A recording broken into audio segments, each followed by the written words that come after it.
Buenas noches, bienvenidos al tiempo del estudio bíblico. Continuamos un día más con el libro del profeta Isaías. Hoy nos corresponde el capítulo 44 y vamos a orar para implorar la dirección y protección de Dios. Bendito Padre, en esta hora queremos agradecerte en primer lugar por todas tus bondades, bendiciones, provisiones, por tu misericordia, Señor. Queremos poner delante de ti nuestras vidas para que tú nos examines y quites de nosotros toda maldad. Perdónanos de todos nuestros pecados y ayúdanos a vivir en obediencia ante ti. Permite que el Espíritu Santo guíe este estudio y nos muestre tu verdad con toda libertad y sin ninguna interrupción, Señor. Te rogamos por los hermanos que están siguiendo este estudio, que tú guíes su vida para que la palabra sea útil en todas las acciones que ellos emprendan a lo largo de sus vidas, Señor.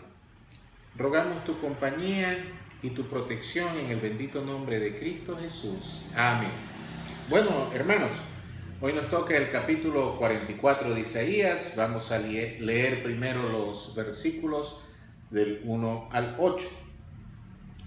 Isaías 44, el 1 al 8 dice: Y ahora oye, siervo mío Jacob, Israel, a quien escogí. Así dice Jehová, hacedor tuyo, el que te formó desde el seno materno, tu ayudador. No temas, siervo mío Jacob.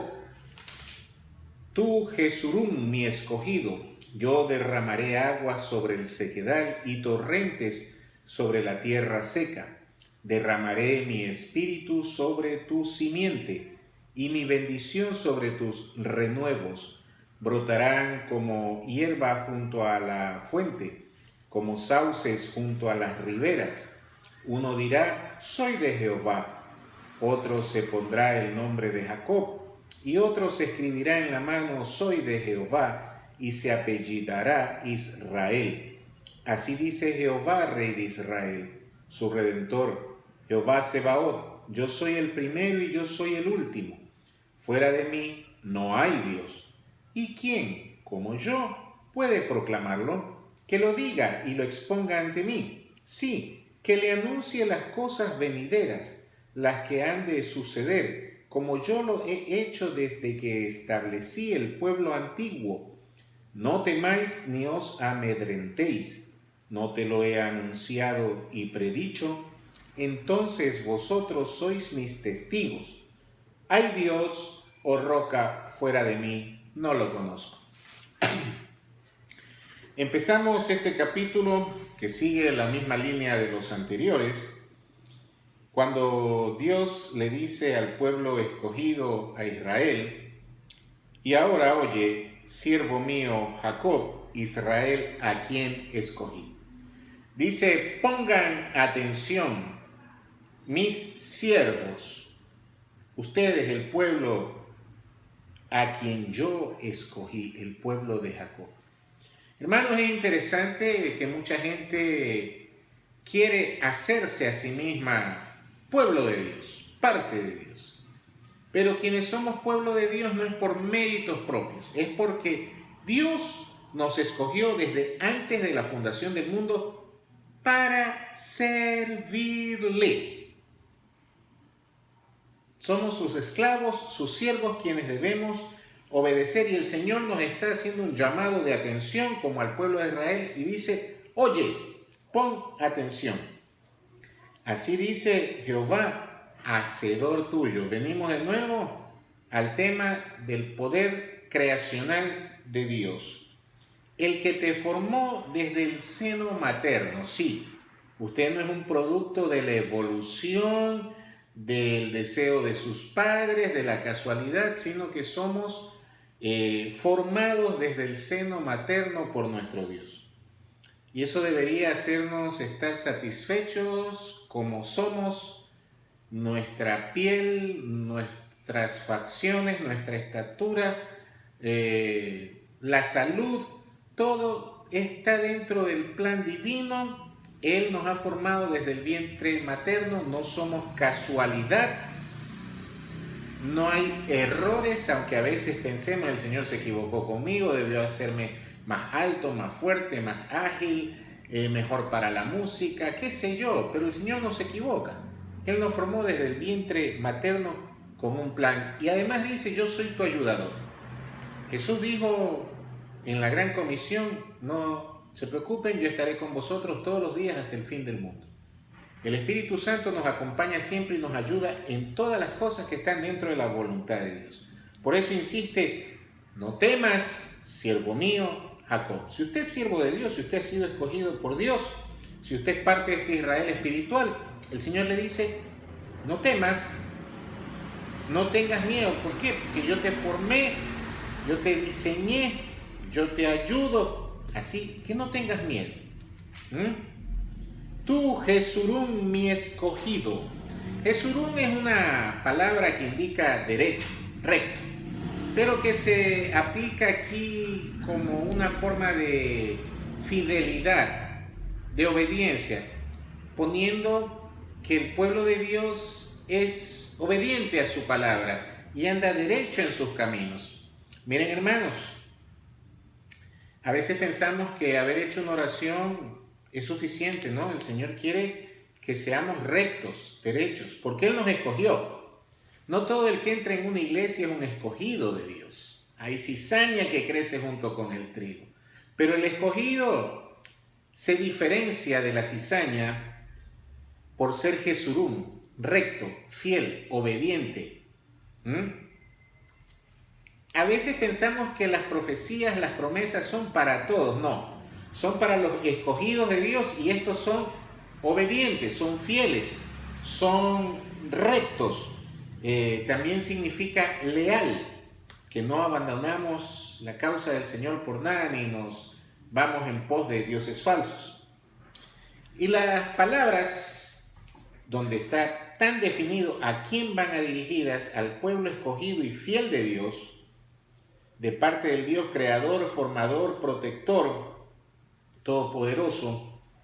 Estas promesas son, yo derramaré aguas sobre el sequedal. Esto habla de bendiciones de todo tipo en donde no tenemos recursos. Sí, eso es lo que Dios le ofrece a su pueblo escogido, a su pueblo leal. Yo derramaré aguas sobre el sequedal y torrentes sobre tierra seca.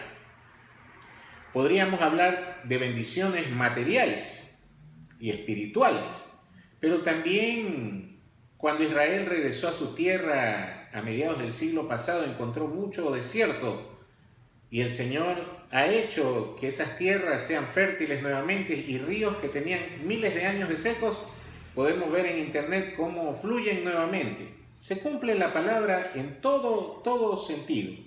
También la oferta es, derramaré mi espíritu sobre tu simiente y mi bendición sobre tus renuevos.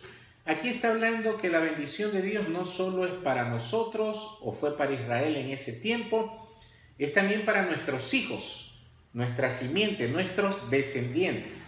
Nuestra generación en la que vivimos pasará, pero las generaciones por venir, nuestros descendientes, también recibirán la bendición de Dios. Dice, derramaré mi espíritu sobre tu simiente. Y esto es bastante también cumplidor en la persona del Señor Jesucristo, cómo Él fue lleno del Espíritu Santo, formado por el Espíritu Santo y descendiente del pueblo de Israel. Pero también es para nosotros, que descendemos del Israel espiritual. Cuando vino el Pentecostés y el Espíritu Santo vino a la tierra y se derrama hasta el día de hoy, hasta que la iglesia permanezca en esta tierra, en todo creyente que acepta la oferta de Jesucristo y decide someter su vida a la autoridad de Cristo. Esas promesas, como vemos, ya se han cumplido. Derramaré mi espíritu sobre tu simiente y mi bendición sobre tus renuevos. La bendición de Dios es lo más bonito, es las cosas buenas como esta que Dios dice para nosotros. A veces nosotros pensamos que bendición son dólares, son carros, son casas. Pueden ser una parte pequeña de la bendición, pero la bendición son todas estas palabras hermosas que Dios dice que son para su pueblo, para sus escogidos, para los obedientes. Son promesas para nuestros hijos también.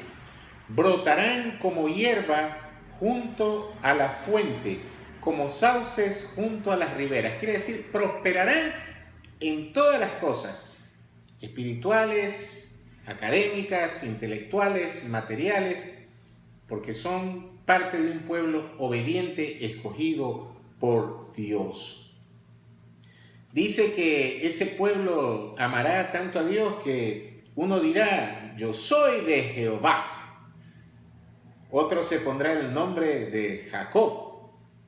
Y otro se escribirá en la mano, soy de Jehová, y se apellidará Israel. O sea, es un pueblo que no se avergonzará de Dios, un pueblo que será fiel a Dios sobre todas las cosas, un pueblo que sentirá profunda satisfacción de ser parte de la nación escogida por Dios. Y esto lo vemos cumplido en la conducta del pueblo de Israel después que pasó el tiempo de su castigo en Babilonia. El pueblo de Israel retomó su identidad con una fuerza que ni los 2000 años arrancados de su tierra pudieron separarlos. Y su fidelidad a Dios, aunque ellos en su gran mayoría todavía no reconocen a Jesucristo como su Señor, no se han ido como nación tras dioses falsos como lo hacían en aquel entonces. Cuando dice y se apellidará Israel, quiere decir que dirá en alto que Él es de Israel. Yo soy de Jehová, yo soy de Israel. Hermanos, ¿cómo somos nosotros con respecto a nuestra identidad en Cristo? Eso significa cristiano. Yo soy de Cristo, yo quiero ser como Cristo, yo pertenezco al pueblo del Señor, al Israel espiritual. Usted sí es como la promesa aquí de un pueblo que vendría fiel, que estaría tan satisfecho de decir, yo soy de Jehová, yo soy de Israel, del Israel espiritual, yo soy de Cristo, soy cristiano. Así de bonito. Bueno, así dice Jehová, Rey de Israel. Una vez más la autoridad de Dios sobre Israel. Así el pueblo de Israel escoge a sus reyes humanos. El Señor se impuso. No es que Israel lo escogió, Israel escogió a los hombres. Pero el Señor se impuso, no, aquí el rey soy yo. Jehová, Rey de Israel, su Redentor, el que ha pagado rescate para sacarlo de las consecuencias de su pecado, como usted y yo. La paga fue Cristo, nuestro Redentor. Jehová Sebaot, Jehová de los ejércitos, la voz de Dios con autoridad, con poder que hace temblar a toda la creación. Él es el que está diciendo, yo soy el primero y yo soy el último. Fuera de mí no hay Dios. Nosotros sabemos que tenemos un solo Dios, con 3 personas, Padre, Hijo, Espíritu Santo, pero un solo Dios. No puede haber nada que ocupe el lugar de Dios, ni el dinero, ni la familia, ni nuestros logros personales, ni el equipo de fútbol, ni el partido político, ni los artistas, ni nuestra diversión, nuestros placeres, ni la comida. Nada puede ocupar el lugar de Dios. Él es el primero y el último. No hay nada que tenga los atributos divinos. Solo Él. Y fuera de Él, nada es Dios. No hay Dios. ¿Y quién como yo puede proclamarlo? Que lo diga y lo exponga ante mí. En otras palabras, un desafío a la creación. Si alguno se cree también ser Dios, venga y me lo diga en la cara y me lo demuestre que usted es Dios fuera de mí. Terrible. Sí, que le anuncie las cosas venideras, las que han de suceder como yo lo he hecho desde que establecí el pueblo antiguo. Una vez más, como en los capítulos anteriores, el Señor dice, el que avisa lo que va a pasar en el futuro y se cumple, el único, soy yo. Y lo he hecho desde el principio y se ha cumplido. A ver, ¿quién de sus dioses falsos puede dar profecías exactas y que se cumplan del futuro? Nadie. Por todo esto, no temáis ni os amedrentéis. Una vez más, el Señor, ¿cuántas veces nos manda a no temer? Estamos pasando circunstancias difíciles, enfermedades, problemas económicos, tal vez problemas familiares en el trabajo. Uy, cuántos problemas. Algunas cosas aterrorizan a la gente, pero el Hijo de Dios, el escogido de Dios, el fiel de Dios, no teme, porque sabe que Dios le ofrece su protección, su redención, su salvación. ¿No te lo he anunciado y predicho? Entonces vosotros sois mis testigos. ¿Hay Dios o roca fuera de mí? No lo conozco. El Señor dice, ustedes son testigos. Al pueblo de Israel en ese tiempo y a nosotros ahora, ustedes son testigos. Que todo lo que he anunciado lo he hecho. De cuántas misericordias y favores le he hecho. Ustedes son mis testigos, así que, ¿por qué temen? ¿Hay Dios o roca fuera de mí? No lo conozco. Desde siempre el ser humano ha querido tallar la piedra para hacer figuras y declarar los dioses.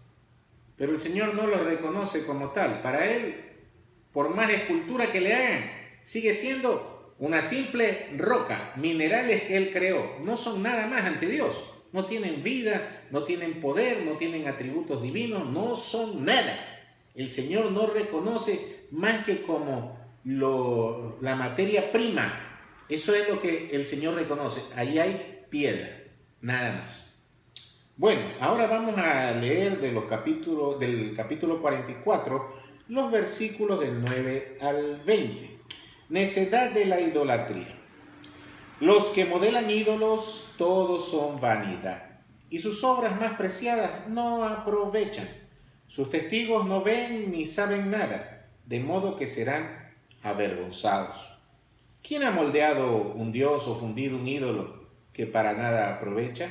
He aquí todos sus adeptos serán avergonzados, porque los artífices no son más que simples hombres. Júntense todos ellos y comparezcan, tiemblen y sean avergonzados aún. El artífice en hierro prepara la herramienta y lo fabrica en las ascuas, lo forma con martillos, lo trabaja con su brazo robusto, luego tiene hambre y se agota, no bebe agua y desfallece. El tallista en madera aplica la cuerda de medir, traza la marca con buril, da la forma con cincel, dibuja con el compás y le da figura de hombre y belleza humana para colocarlo en un templo.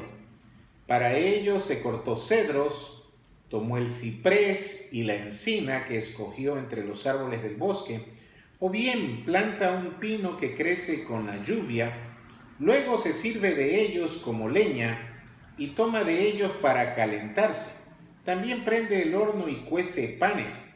También hace un dios y lo adora. Fabrica un ídolo y se postra ante él. Parte de leño quema en el fuego y sobre él asa la carne, come y se sacia. Después se calienta y dice, me he calentado, he contemplado el fuego.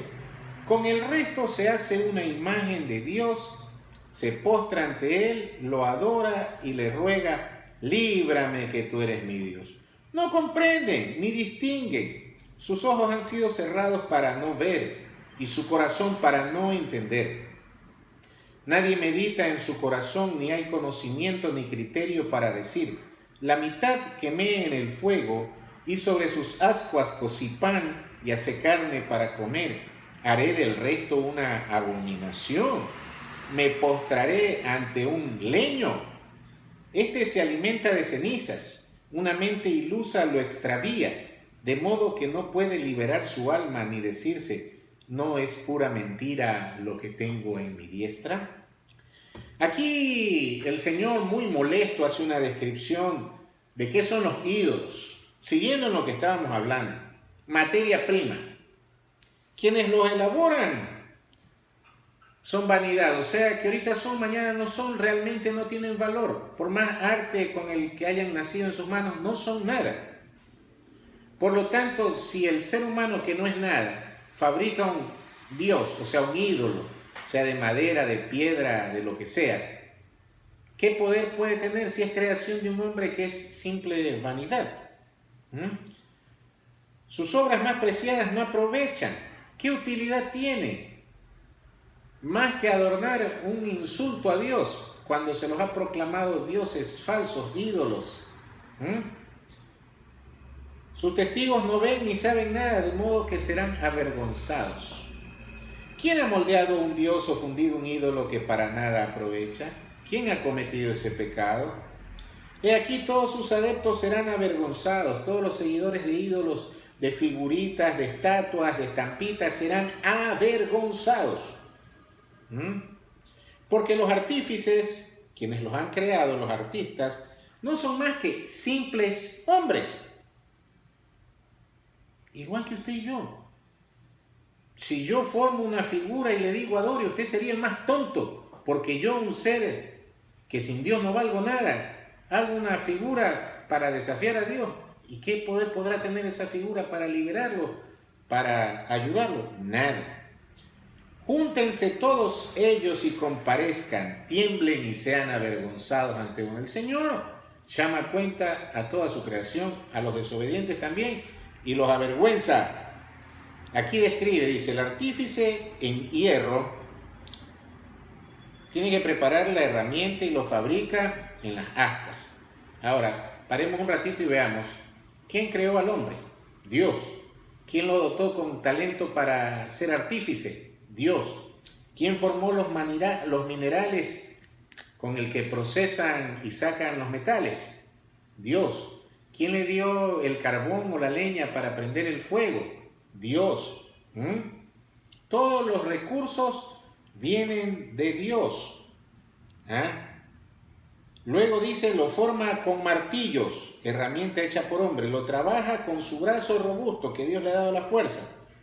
Pero al ser un simple hombre sin poderes de crear dioses, se cansa, le duele el brazo, le da hambre, se agota, no bebe agua y desfallece, porque no tiene poder el ser humano más que lo que Dios le concede.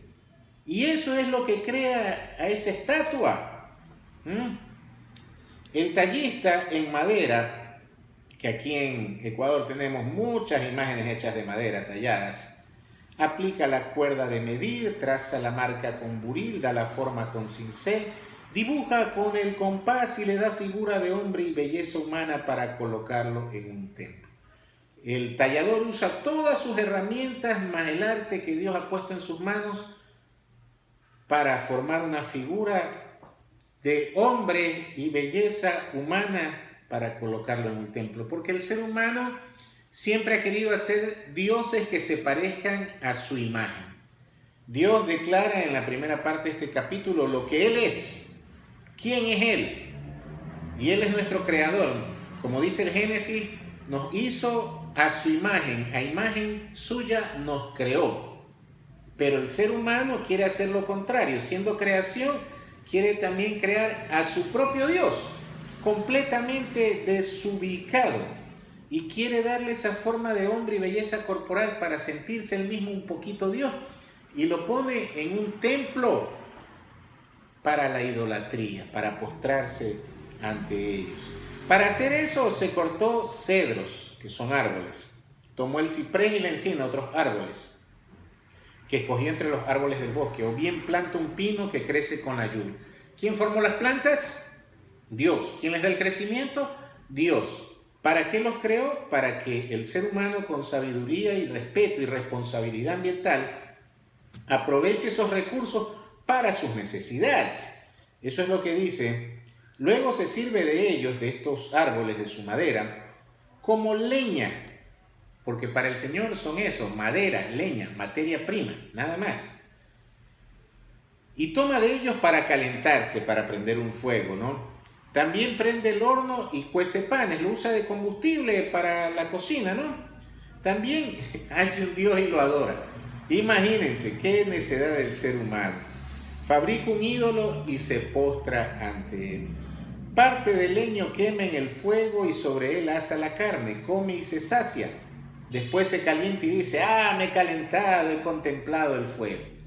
¿No, verdad? Le da el uso para el que Dios ha creado, que le sirva de combustible, de materia prima para sus muebles, para lo que sea, y se siente satisfecho y contento por la provisión que Dios le ha hecho, y él inconscientemente se siente muy agradecido por eso, aunque no sabe a quién agradecerle, obviamente.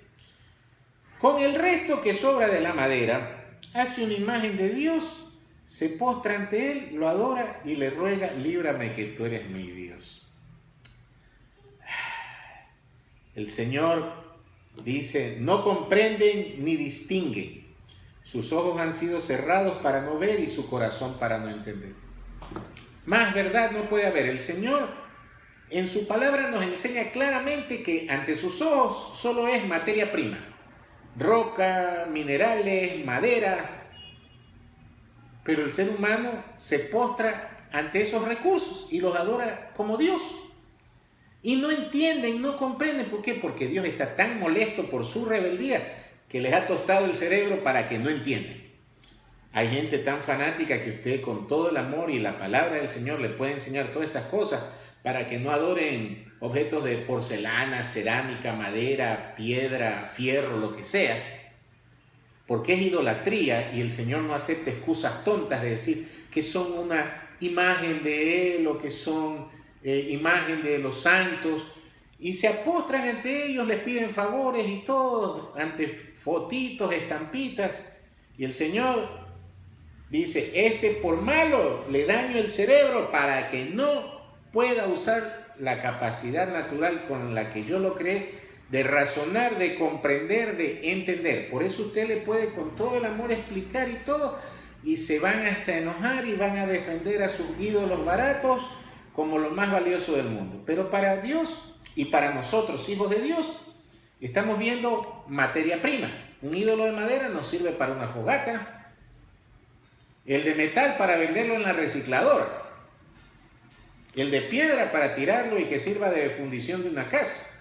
Pero no los vamos a adorar. Son cosas creadas por Dios que no tienen vida, que no tienen poder, y hay que ser bien bruto, disculpen la palabra, pero es la condición a la que llega el cerebro castigado por Dios para uno postrarse ante ellos.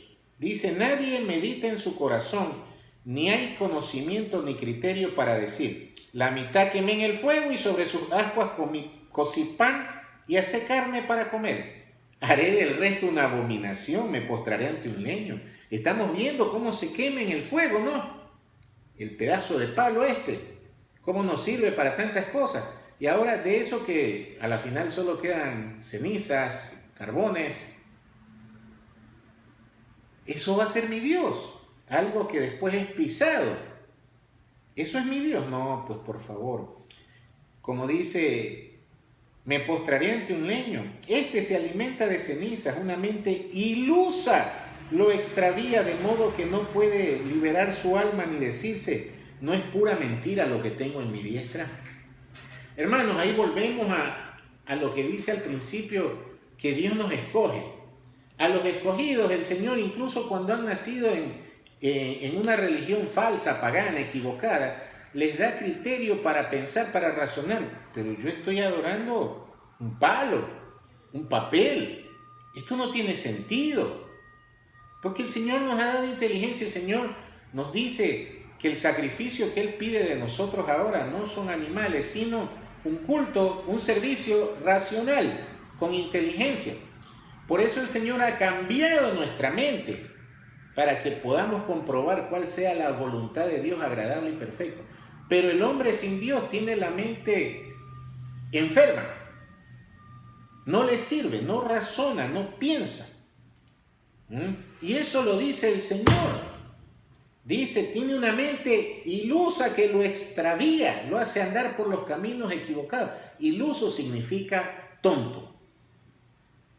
Y es lo que Dios le dice. A esos adoradores de ídolos, su tonta mente los lleva por mal camino. No pueden darse cuenta de qué es lo que adoran, que están completamente equivocados. El Señor habla tan claramente en este capítulo acerca de la idolatría, de quienes fabrican y los más tontos los que adoran a esta materia prima con un diseño hecho por algún artesano sin ninguna cualidad espiritual, solo para honra y gloria del diablo. Y usted que no ama a Dios, que cree en estas imágenes, se postra ante ellas y las adora. El Señor tiene palabras muy duras para usted, así que si usted está en esto, arrepiéntase. Si usted estuvo en esto, dele gracias a Dios porque le cambió su mente y ya no tiene una mente ilusa, sino una mente transformada, llena de sabiduría, para adorar a Dios en espíritu y en verdad. Espíritu y verdad. Bueno, vamos a leer los últimos versículos de este capítulo, donde el Señor retoma sus promesas salvadoras. El Redentor de Israel, versículo 21. Oh Jacob, acuérdate de esto, porque eres mi siervo Israel. Te he formado, mi siervo eres tú. Oh Israel, no serás olvidado por mí. He disuelto como niebla tus rebeliones, como nube tus pecados. Vuélvete a mí, porque yo te redimí. Cantad alabanzas, oh cielos, porque Jehová lo hizo. Gritad de júbilo, oh profundidades de la tierra. Entonen cánticos las montañas y el bosque y todo árbol que hay en él, porque Jehová ha redimido a Jacob y se ha glorificado en Israel. Así dice Jehová, tu Redentor y el que te formó desde el vientre. Yo soy Jehová, creador de todas las cosas. Yo solo extendí los cielos, asenté la tierra por mí mismo. Yo soy el que hace que fallen los presagios de los adivinos y exhibe la maldad del hechicero, que hace retroceder a los sabios y convierte en necedad su erudición.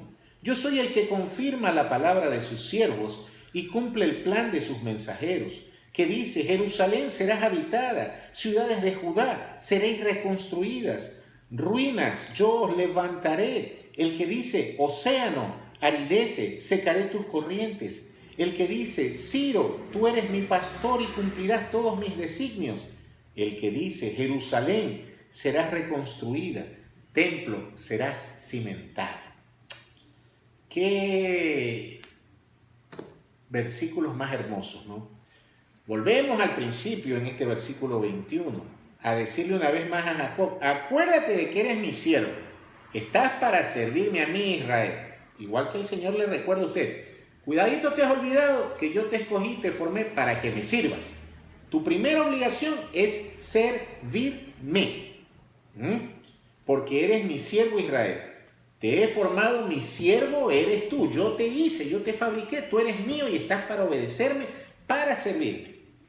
Hermanos, despertemos del sueño vanidoso que muchas veces tenemos de satisfacer todos nuestros anhelos, nuestros caprichos, nuestras ilusiones, y comprendamos que hemos sido creados para servir a Dios, y el Señor lo insiste, lo ratifica y se lo dice a Israel una y otra vez, y nosotros, Israel espiritual, tenemos que hacer lo mismo, servir a Dios. Y le dice: oh Israel, no serás olvidado por mí.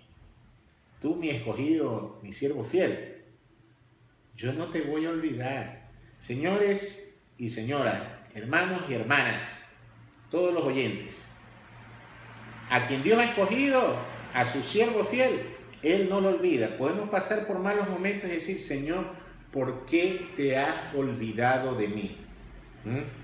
El mismo Jesús, al cargar nuestros pecados, le dijo a su Padre: ¿por qué me has abandonado? Muchas veces sentimos el abandono y es por causa de nuestros pecados, pero eso no quiere decir que Dios se haya olvidado de nosotros. Eso quiere decir que nosotros nos hemos olvidado de Él, y por eso pasamos esto, y tenemos que mejorar nuestra relación con Dios para que entendamos que Él no nos ha olvidado. He disuelto como niebla tus rebeliones. Ay, qué lindo es ser perdonado así por el Señor.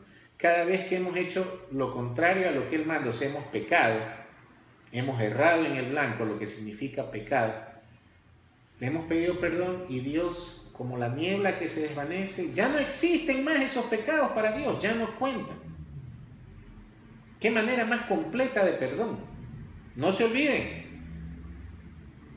que Mateo nos dice, al enseñarnos el Padre Nuestro: y perdónanos nuestras ofensas, como nosotros también perdonamos a los que nos ofenden, a nuestros deudores. Hermanos, si nosotros no perdonamos con ese perdón tan profundo con el que Dios nos perdona, Él dice que no nos va a poder perdonar. Si usted es rencoroso, si usted maquina cosas indebidas contra sus hermanos, contra el prójimo, contra cualquier persona, y usted siempre recuerda lo malo que le han hecho y le vuelve a doler y vuelve a sufrir porque usted guarda rencor, es que usted realmente no ha perdonado. Y si usted se refiere a los tiempos pasados con amargura, es porque usted no ha perdonado, como Dios le enseñó a perdonar, como Él lo perdonó primero a usted y a mí. Hermanos, perdonémonos los unos a los otros en la medida que Dios nos perdonó a nosotros. Porque este perdón de Dios es tan completo que disuelve como niebla tus rebeliones, como nube los pecados. A veces vemos el cielo nublado y al otro día aparece claro. ¿Qué pasó con esas nubes tan inmensas? Se disolvieron por el viento. Esos pecados tan enormes que hemos cometido, cuando nosotros también perdonamos y le clamamos perdón al Señor, se disuelven, desaparecen, no existen más. Ese es nuestro Dios. Y dice, acuérdate de mí porque yo ya te perdoné. No vivamos lamentándonos lo malo que hicimos. Es que yo hice este pecado tan terrible, me alejo de Dios, me alejo de la iglesia porque yo soy muy malo, dice. Pero el Señor dice, sí, eres malo, pero yo te perdoné, así que déjate de excusas y vuelve a mí.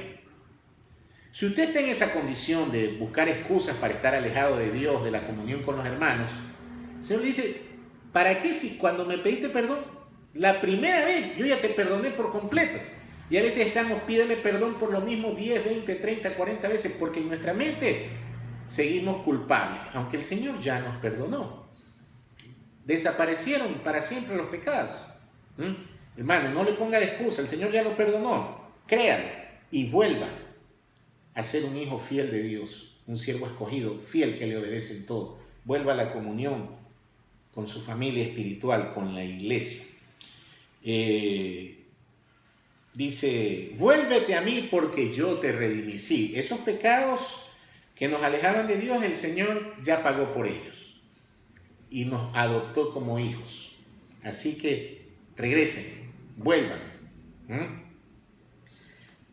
Por este perdón tan maravilloso que el Señor nos da, dice aquí, cantad alabanzas, oh cielos. Los cielos cantan alabanzas.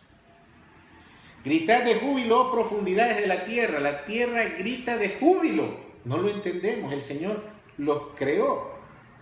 Son su creación, no nuestros dioses, son su creación y su creación lo alaba. Entonen cánticos las montañas y el bosque y todo árbol que hay en él. O sea, toda la creación alabe, cante, celebre. ¿Por qué? Porque Jehová ha redimido a Jacob y se ha glorificado en Israel. ¿Se acuerdan? Que hay fiesta en los cielos por cada pecador que se arrepiente. Miren, los cielos y la tierra alaban y celebran cuando el Señor perdona sus pecados, cuando el Señor perdona mis pecados.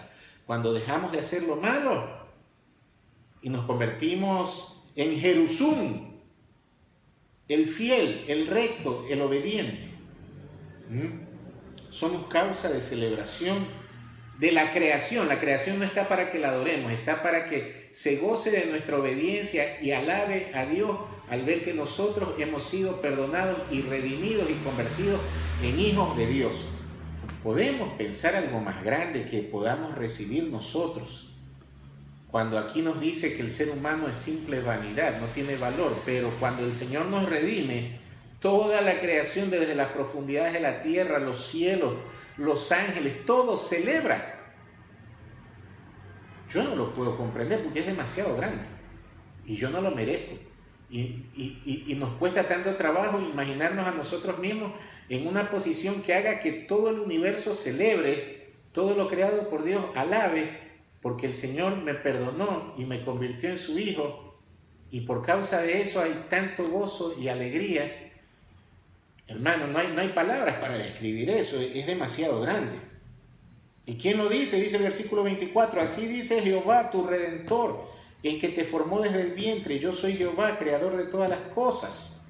Ese Dios todopoderoso que creó absolutamente todo. Dice, yo solo extendí los cielos, asenté la tierra por mí mismo. Él es el que le dice que toda la creación alaba y celebra porque perdonó nuestros pecados, perdonó los pecados de Israel, nos redimió, nos hizo sus hijos, nos dio su nombre. Cristianos, como nos llamamos. ¿Ah? ¿Qué más dice? Yo soy el que hace que fallen los presagios de los adivinos. ¿Cuántas veces los siervos de Satanás, adivinos, hechiceros, profetizan, declaran cosas malas contra los siervos de Dios?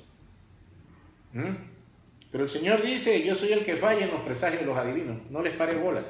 Cuando alguien le venga a decir cosas malas de lo que a usted le va a pasar algo mal, lo que yo tuve una revelación, vaya por la sombrita. El Señor, mi Dios, el que me creó, el que me ama, mi redentor, mi guardador, mi salvador, mi ayudador, mi defensor, Jehová de los ejércitos, hace que todos esos presagios fallen.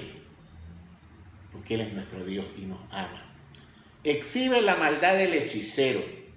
Hace retroceder a los sabios, los que supuestamente son sabios, los muy inteligentes, los que escriben libros, los que desafían la Biblia, los que desafían nuestra fe, los que quieren que pongamos nuestra confianza en el humanismo, en la ciencia. El Señor, ¿qué dice? Los hace retroceder y convierte en necedad su erudición. A lo largo de la historia, los supuestos sabios han declarado como hechos reales tantas cosas que hoy día nos reímos de las tonterías que son, porque ya el Señor los hizo retroceder y convirtió en necedad su erudición. ¿Cuántas cosas se siguen negando? Pero poco a poco su propio descubrimiento va respaldando lo que el Señor dice y los convierte a ellos en necios. Yo soy el que confirma la palabra de sus siervos y cumple el plan de sus mensajeros. Pero no cualquiera que se hace llamar siervo de Dios, sino un verdadero siervo escogido de Dios, que solo comparte lo que el Señor ya nos dijo por obra del Espíritu Santo en los escritores de la Biblia. Y cuando nosotros decimos la palabra de Dios y hablamos conforme a la voluntad de Dios, no seremos avergonzados como los sabios, ni que nuestros dichos sean hechos necios, sino que nuestra palabra será confirmada por Dios, porque Él mismo la puso en nuestros labios. Y cumple el plan de sus mensajeros, los misioneros, los evangelistas, los maestros, los pastores, los ministros, todo aquel que obedece la gran comisión. El Señor cumple los planes que van de acuerdo a su voluntad, lógicamente. Para la época en que fue escrito esto, sus mensajeros eran los profetas que anunciaban: Jerusalén será habitada, ciudades de Judá seréis reconstruidas, ruinas yo os levantaré. El Señor había dicho que sería castigado, sería destruido. Faltaban como 170 años para que empiece la reconstrucción, pero el Señor ya lo anunciaba y decía que el mensaje de sus profetas sería confirmado y que se cumpliría el plan que Él estableció. El Señor levantará. El que dice, océano, aridece, secaré tus corrientes. Aquí volvemos a la alegoría de las muchas aguas con las multitudes de gentes, de enemigos. Habían muchedumbres en contra. Tuvieron los babilonios, los medos persas, todos ellos, los asirios. Pero toda esa multitud de gente el Señor la pone como un océano que dice aridece, vuélvete árido, desaparezca todo eso, secaré tus corrientes. Y luego dice una profecía que así mismo tenía como 170 años para cumplirse. Ciro, tú eres mi pastor y cumplirás todos mis designios. El que dice Jerusalén serás reconstruida, templo serás cimentado. Bueno, mis queridos hermanos, hemos visto cosas tan maravillosas aquí, como el Señor insiste en quién es Él. Todos sus atributos divinos, todo su poder, y nos dice, y en todo mi poder yo te formé, yo te planeé, yo te creé, por lo tanto tú eres mi siervo y tienes que ser fiel para recibir todas estas promesas. Cuando tú te arrepientas de tus pecados y quieras ser fiel y obedecerme, el universo, la creación entera, celebrará ese acontecimiento. No seas idólatra. No pongas tu mirada en nada que no sea Dios. Los idólatras son necios, son tontos, porque el Señor les tapó el cerebro para que no entiendan que están adorando materia prima, que esos son para el Señor, nada más. También nos dice que los enemigos desaparecerán en algún momento, como lo fueron para el pueblo de Israel, y que la palabra transmitida por los verdaderos siervos de Dios será cumplida, será ratificada de parte del Señor. Hermanos, qué útil que son estas palabras para estos días tan difíciles. Dejemos el temor. Si alguien le dice algo malo, le decreta, le vaticina, el Señor va a hacer basura esas profecías y va a avergonzar a todos esos falsos mensajeros. Ponga su confianza en Dios porque Dios lo ama, Dios lo creó, Dios tiene un plan para usted. Dios quiere que sea feliz y Dios quiere que cumpla sus propósitos. Vamos a orar. Padre, te alabamos por esta palabra tan hermosa, indescriptible, tan inmensa que toma mucho y tal vez toda una vida para comprender tu poder, tu maravilla, tu amor para con nosotros, tu cobertura, Señor. Te rogamos en esta hora que nos des a cada uno de nosotros espíritu de discernimiento, Señor, para saber a quién escuchamos y a quién no tenemos que escuchar, para poder comprender tu palabra, que nuestra mente no sea ilusa como la de los idólatras, sino que sea una mente transformada por Cristo para entender cada versículo, cada maravilla de tu Biblia que tú nos has legado como el más grande tesoro. Ayúdanos también a ponerla en práctica, a vivirla, a disfrutarla plenamente, a ser felices, a no temer y a esperar en ti, porque a los que aman a Dios todas las cosas ayudan a bien. Te alabamos, te adoramos, bendecimos tu nombre, porque solo tú eres Dios. En Cristo Jesús. Amén. Que Dios nos bendiga. Nos vemos la próxima semana con el capítulo 45. Y no se olviden, mis queridos hermanos, cualquier inquietud, cualquier duda, cualquier pregunta, en el grupo de WhatsApp de Estudio Bíblico la podemos compartir. Sigan leyendo, repasen una y otra vez para que se quede bien grabada en su corazón toda esta hermosa escritura. Dios los bendiga, mis hermanos. Hasta pronto.